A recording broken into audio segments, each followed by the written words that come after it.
नमस्कार, मैं हूं जयकृष्ण कुमार और आप देख रहे हैं निष्पक्ष द इम्पार्शियल न्यूज। बांका के भदरिया में मिले पुरातात्विक अवशेष को देखने शनिवार को बिहार के मुख्यमंत्री नीतीश कुमार पहुंचे। हालांकि उनके आने का कार्यक्रम शुक्रवार को ही तय था, परंतु मौसम खराब होने की वजह से वे नहीं आ पाए थे। शनिवार को जब वे भदरिया पहुंचे तो स्थानीय लोगों में उत्साह और उम्मीद की लहर दौड़ गई। लोगों को उम्मीद है कि इस पुरातात्विक अवशेष के उत्खनन से यह दार्शनिक स्थल होगा, जिससे रोजगार के साधन विकसित होंगे और चौमुखी विकास देखने को मिलेगा। हालांकि मुख्यमंत्री ने भी यह भरोसा दिलाया है, अपितु अभी इंतजार करना होगा। स्थानीय लोगों ने जब चांदन डैम से गाद निकालने के बारे में सरकार से पूछा तो वे गोल मटोल जवाब देकर निकल गए। छठ के समय ही जो यहाँ के लोगों को इस बात का एहसास हुआ कि इस नदी के पास ही ऊपर में ही उन लोगों को दिख गया, और उसके बाद जो इसकी खबर आई है और ये समाचार आप लोगों ने इसको प्रकाशित भी किया और ये ऐतिहासिक भूमि पता चल गया। फिर यहाँ के माननीय विधायक ने भी हमको फ़ोन करके कहा, हमने कहा ये तो ऐतिहासिक जगह है और जो आर्कियोलॉजिकल साइट है, इसके लिए तत्काल यहाँ के जो विशेषज्ञ हैं उनको भेजा जाएगा। सब लोग आए श्री विजय कुमार चौधरी जी के नेतृत्व में, और उन लोगों ने जो पूरी बात को यहाँ देखा, उसका थोड़ा जो प्रारंभिक अध्ययन किया और अध्ययन करने के बाद जो इसके बारे में जो जानकारी मुझको दी, मुझे इतनी खुशी हुई कि तो भाई ऐतिहासिक भूमि है और ये तो साबित हो गया है। इसलिए अब इसको आगे भी और ज़्यादा यहीं पर इसको ठीक ढंग से और देखना होगा और सारी बातों की जानकारी होगी, क्योंकि यहाँ के इलाके में लोगों को ये इस बात की जानकारी है कि यहाँ पर भगवान बुद्ध भी आए थे। तो जैसे ही हमको इसके बारे में जानकारी मिली थी, मेरे मन में एक बात आई कि कहीं ये भगवान बुद्ध के समय का तो नहीं, और फिर पता चला कि 2600 साल पुराना, तो मतलब तो वही हो गया। और फिर यहाँ के गाँव के बारे में भी ये बात पूरी जानकारी मिल गई है, तो बहुत आप समझ लीजिए जो ऐतिहासिक बात है वो बात अब सामने आ जाएगी और इसका जो पौराणिक इतिहास है और इस बात को जान लीजिए।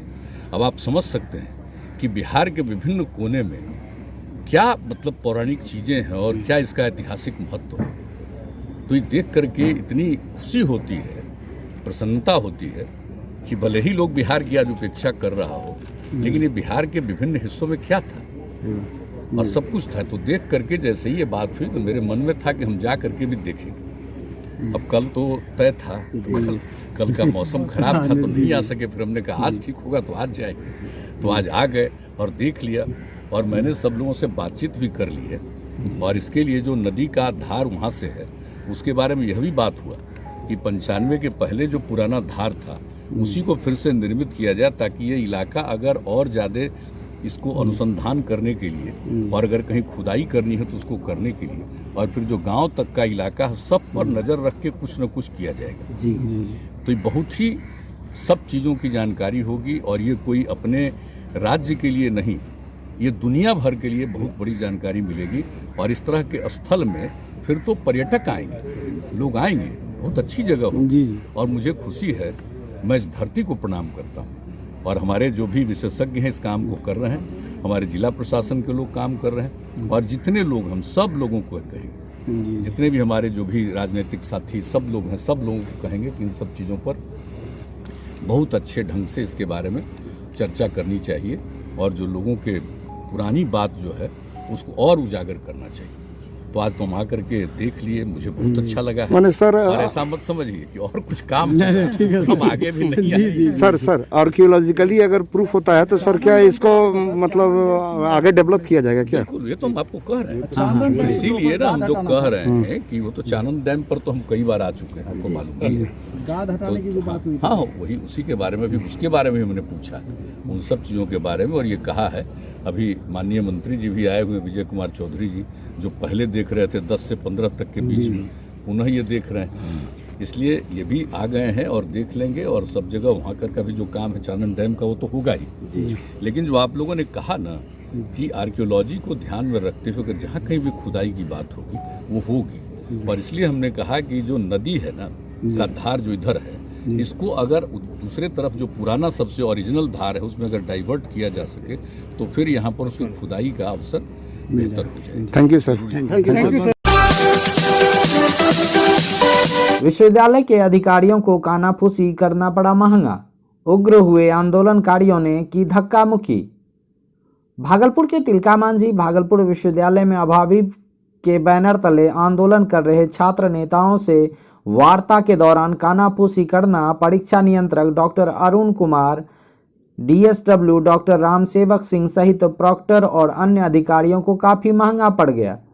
वहीं इस कानाफूसी से नाराज आंदोलन कर रहे छात्रों ने वार्ता करने पहुंचे परीक्षा नियंत्रक, डीएसडब्ल्यू और प्रॉक्टर से जमकर हाथापाई किया। नाराज छात्रों ने सभी अधिकारियों को बंधक बनाने का भी प्रयास किया।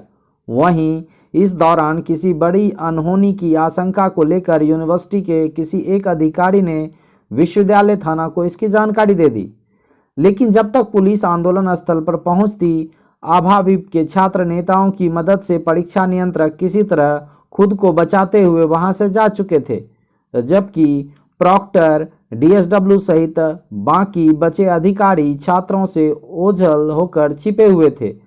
हालांकि पुलिस के आने के बाद स्थिति पूरी तरह सामान्य हो गई। स्नातक पार्ट 3 के गणित परीक्षा स्थगित होने से नाराज छात्र धरना पर बैठे हुए थे। दरअसल स्नातक तृतीय पार्ट के गणित का 7वां और 8वां पेपर का प्रश्न पत्र लीक होने के कारण देर शाम शुक्रवार को विश्वविद्यालय के अधिकारियों ने परीक्षा स्थगित कर दी थी। इससे कुछ परीक्षार्थी काफ़ी नाराज हो गए थे। साथ ही ऐसे परीक्षार्थियों को अभाविप का भी समर्थन मिला। अभाविप के छात्र नेताओं के नेतृत्व में सभी परीक्षार्थी विश्वविद्यालय के मुख्य प्रवेश द्वार पर धरना पर बैठ गए। छात्र इस दौरान प्रश्न पत्र लीक करने वाले दोषियों को सजा देने और जल्द ही स्थगित परीक्षा लेने की मांग कर रहे थे।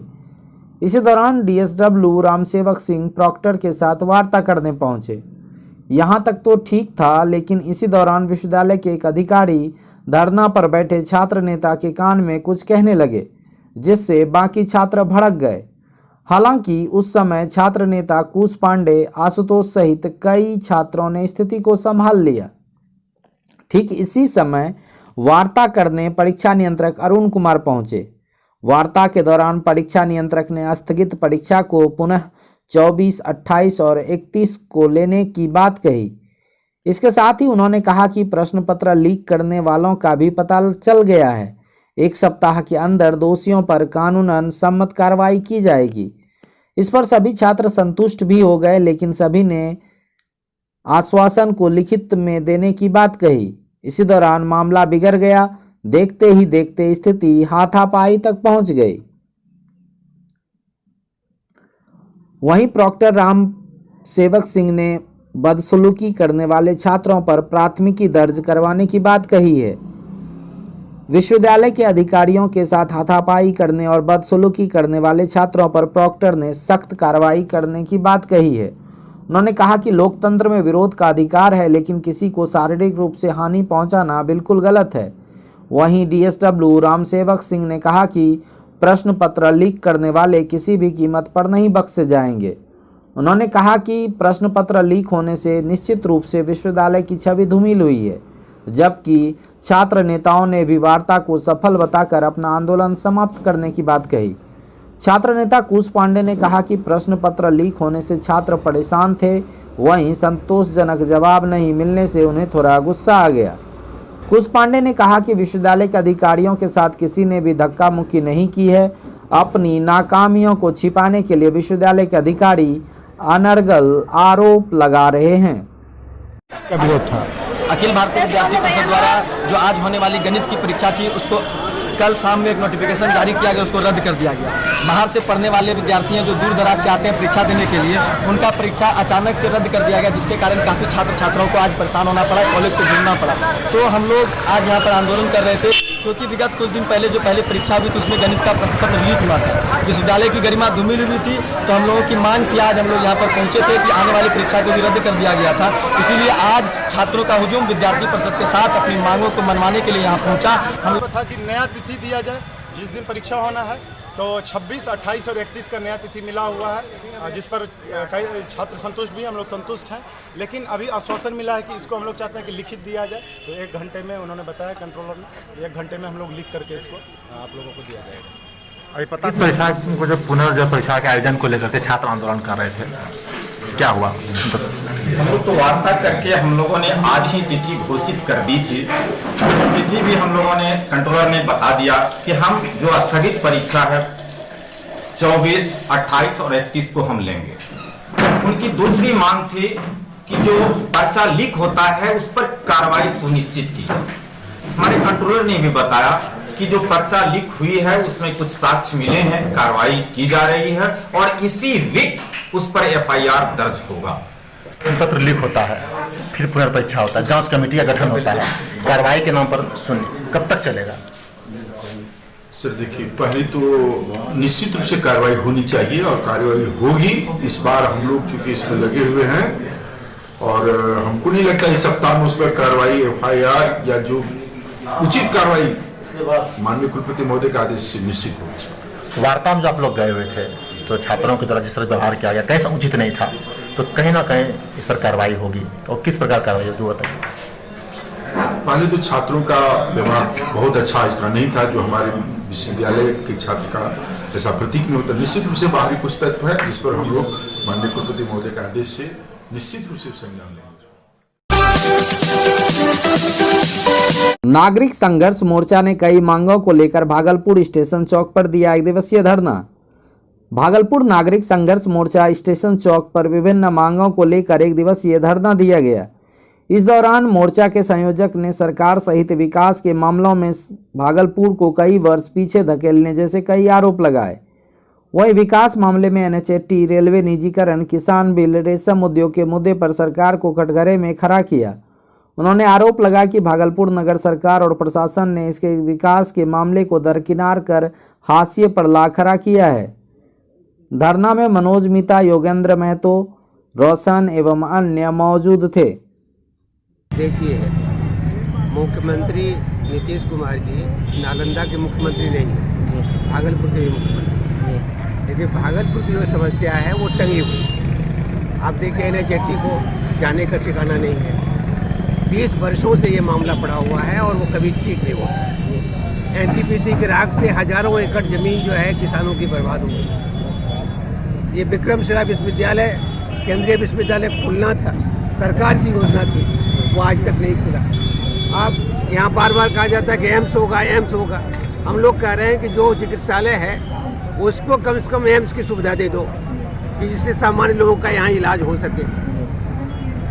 नाथनगर में आयुर्वेद महाविद्यालय वर्षों से पड़ा हुआ है, नाथनगर में वर्षों से बंद पड़ा हुआ है। हम लोग खोलो उसको। सिल्क की नगरी कही जाती है भागलपुर को, और भागलपुर का उद्योग जो था सिल्क का 0 माइल पर उसको बेच दिया गया और खोला नहीं गया। तो आखिर भागलपुर की सारी सुविधाओं को छीन कर क्या नालंदा का मुख्यमंत्री बन जाना है या भागलपुर का भी कुछ करना है? हम सारे लोग इन सारे मुद्दों को लेकर के केवल भागलपुर को केंद्र में रखकर कि हमारी जो उपेक्षा हो रही है, जनता जिससे पीड़ित है, जाम लग जाती है, उसका ठिकाना नहीं है। या कलेक्टर हैं, मेयर हैं, सांसद हैं, विधायक हैं, और ये तमाशा आप देख लीजिए। हम उन सारी चीज़ों के खिलाफ बैठे हुए हैं, अपने मुद्दों के लिए बैठे हुए हैं, और भागलपुर की जो मुख्य समस्या है वही हमारे केंद्र में है। यहाँ पे आप अभी किनको बुलाना चाहेंगे इन समस्याओं को बताने के लिए? हम लोग किसी को बुलाना नहीं चाहेंगे। हम लोग जनता की संसद में बैठे हुए हैं, जनता की तरफ से कह रहे हैं कि शांतिमय संघर्ष की आवाज़ सुनो। अगर तुम नहीं सुनोगे तो तुमको तरह तरह से सुनाया जाएगा। तुम हमारे प्रतिनिधि हो, तुम यहाँ गए हो हमारी बातचीत करने के लिए, हमारी बातचीत नहीं करोगे तो हम आंदोलन को और भी तेज करें। लिखित रूप से आप किन्हीं को ये आवेदन दिए हैं? अभी तक हम लोगों ने लिखित रूप से आवेदन नहीं दिया है, सोशल मीडिया पर लिखा है, और आगे लिखित आवेदन भी होगा। सब लोगों को पत्र भी लिखा जाएगा, ज्ञापन भी दिया जाएगा, और आंदोलन का जो रूपरेखा है उसका विकास किया जाएगा। जिलाधिकारी महोदय को क्या कुछ आवेदन? जिलाधिकारी महोदय को दिखाई नहीं पड़ता है, जो बार बार इसको दिखाया जाएगा। उनको नहीं लगता है जब जाते हैं फिर पैसे तो क्या हाल है। वो राख वहाँ पड़ा हुआ नहीं दिखाई, उनको नहीं पड़ता है, तो बात पर उनको बताया जाएगा। आप किस बात का इंतजार कर रहे हैं जिलाधिकारी महोदय? कुछ दिन पूर्व सर जिला परिषद महोदय जो उत्तरी सबौर से थे, उन्होंने रोड पर जाकर के धरना दिया, लेकिन कुछ भी शायद आश्वासन नहीं मिला, फिर धरना को तोड़ा गया NH 80 को लेकर के। NH 80 के साथ जो दोयम दर्जे का व्यवहार है उसको जनता बर्दाश्त कर रही है, लेकिन बर्दाश्त करने की एक सीमा होती है और ये सीमा का अतिक्रमण हो चुका है। या तो उसको सॉल्व करें, हम सारे लोग तो शांतिमय ढंग से बैठे रहते हैं, जनता जो पीड़ित रहती है, एक्सीडेंट हुआ, लोग मरते हैं, कोई बीमार पड़ता है, भागलपुर आते आते मर जाता है, कोई दायित्व तो है जिलाधिकारी महोदय का कि बार बार बताया जाएगा कि आपकी क्या गलती है, क्या गलती नहीं है। क्या सांसद नहीं जानते हैं, यहाँ के विधायक नहीं जानते हैं, तिरपैती के विधायक नहीं जानते हैं, गालगांव के विधायक नहीं जानते हैं? गालगांव के विधायक तो सड़क का ही धंधा करते हैं, तो ठीक क्यों नहीं करते हैं? अपना परिचय दें सर। डॉक्टर योगेंद्र नाम है मेरा, हिंदी विभाग, भागलपुर विश्वविद्यालय में अध्यक्ष। धन्यवाद। सुल्तानगंज में किसानों को यूरिया खाद का कोटा काटकर कालाबाजारी किए जाने का आरोप। भागलपुर के सुल्तानगंज प्रखंड के बिस्कोमान भवन में किसानों को यूरिया खाद देने में हो रही कालाबाजारी का मामला प्रकाश में आया है। वहीं तिलकपुर के किसान हिमांशु कुमार ने बताया कि 7 बोरा का चालान काटा जा रहा है, लेकिन 2 ही बोरा दिया जा रहा। वहीं यूरिया खाद का प्रति बोरा 270 रुपये लिया जा रहा है, जहां 5 रुपया प्रति बोरा उठाव के नाम पर लिया जा रहा है।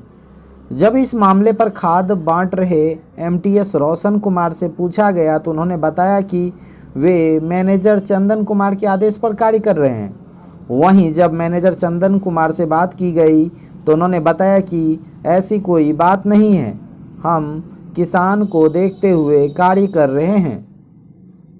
बिल कट रहा है और 2 बोरिया मिल रहा है, 5 बोरिया ब्लैक में जा रहा है। 5 रुपया ब्लैक में इसका जा रहा है, नहीं 5 बोरा नहीं दे रहा है, नहीं 2 बोरिया दे रहा है, 7 का बिल कट रहा है और 7 बोरा का बिल काट रहा है, लेकिन 2 ही बोरिया दे रहा है।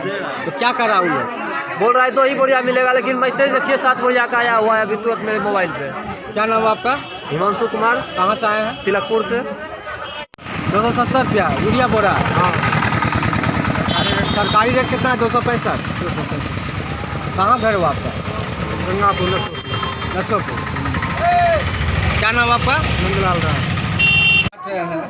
वही बोरा काहे दे रहे हैं किसानों को? ये लोग पहले देते ना, मैनेजर सब थे ना, मैनेजर साहब यहाँ है, हाँ, पहले से कुछ बोरा को आदमी को ऐसे दिए थे। यानी आप जो चालान काट रहे हैं 7 बोरा का, 2 बोरा क्यों दे रहे हैं? हम नहीं, मैनेजर साहब जो है ना, हम लोग नहीं आए थे, कुछ लोग किसान को ऐसे कौन है दिए। मैनेजर? क्या नाम हुआ? चंदन कुमार नाम है। चंदन कुमार। आप क्या हैं यहाँ का? हम तो सर यहाँ MTS पे। क्या नाम हुआ आपका? रोशन कुमार से। तो ऐसा क्यों हो रहा है? आपको कहा गया है? हाँ, किस लेकर? पहले जो है किसान को ऐसे यूरिया का पैसा कितना ले रहे हैं? 265 5 का लेबर चार्ज 5 रुपया ले रहे हैं। जो रखे हैं ना उसका। खुद उसके साथ फैमिली रहती है ऐसा करके, तो सोचते हैं 3 आदमी आया हुआ है तो उनको तो साथ में कर दो, अटैच कर दो, वो किया जाता है बस। यूरिया खाद का जो ब्लैक मार्केटिंग किया जा रहा है इसके बारे में नहीं, ऐसा कुछ नहीं है। ऐसा रहता ना, इतना किसान है 4 दिन से उतना बोरा हम ये नहीं कर पाते। क्या नाम है सर आपका? चंदन कुमार। क्या है आप? हम यहाँ के डिपो मैनेजर हैं।